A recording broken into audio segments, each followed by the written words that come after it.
ठिकाणी 8 वाजता मुलींच्या जेवणामध्ये त्या ठिकाणी सरडा पाल आळ्या निघालेल्या येतात आणि या ठिकाणच्या मुलींचा या ठिकाणी विद्यार्थी परिषदेला कॉल आला आणि सांगण्यात आलं की या मुलींना जेवणामध्ये आळ्या आलेल्या येतात आणि या ज्या मुली आहेत या मुलींना या ठिकाणी विषबाधा झालेली आहे। बऱ्याचशा मुली आहेत त्या ठिकाणी चक्कर येऊन पडलेल्या आहेत।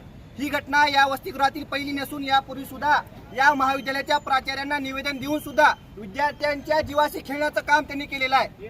आज आपण बघता की मुलींना मध्ये प्रेशराईज केलं जातंय की या मुलींनी बाहेर खाऊन आलेलं आहे, या मुलींना कुठंतरी बाहेर विषबाधा झालेली आहे, आमच्या वसतिगृहात झाली नाही। या ठिकाणच्या ज्या वॉर्डन मॅडम आहेत त्या मुलींना प्रेशराईज करता येतात आणि जे इथं जे टेंडर ज्यांचं आहे ते व्यक्ती या ठिकाणी येऊन आतमध्ये जाऊन त्या मुलींना त्या ठिकाणी प्रेशर केलं जातंय।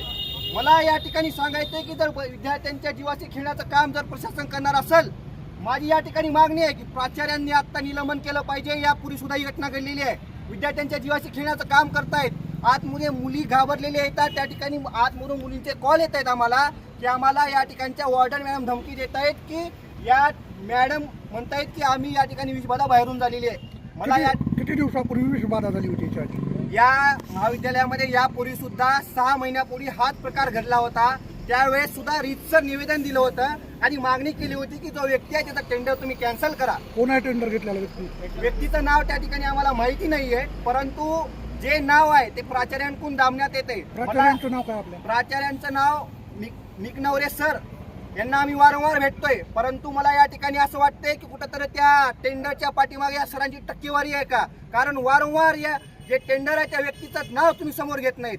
मला या ठिकाणी जर या ठिकाणी एखाद्या विद्यार्थ्यांना काही झालं, त्यांच्या जीवाशी काही झालं तर विद्यार्थी परिषद म्हणून आम्ही या ठिकाणी उद्या सकाळी 8 वाजता हे महाविद्यालय वसतिगृह बंद केलं जाईल आणि जोपर्यंत ह्या जे महाविद्यालयाचे प्राचार्य आहेत आणि जे टेंडर आहे ते कॅन्सल होत नाही तोपर्यंत विद्यार्थी परिषदेचं हे आंदोलन या कॉलेजच्या गेटच्या बाहेर सुरू राहील। या ठिकाणी मी तुम्हाला सर्वांना सांगतो, माझं नाव सुशांत एककोरगे, मी विद्यार्थी परिषदेचा कार्यकर्ता आहे आणि यापूर्वी सुद्धा या विषयाला घेऊन या महाविद्यालयामध्ये आंदोलन या ठिकाणी मी केलेलं आहे। थँक्यू।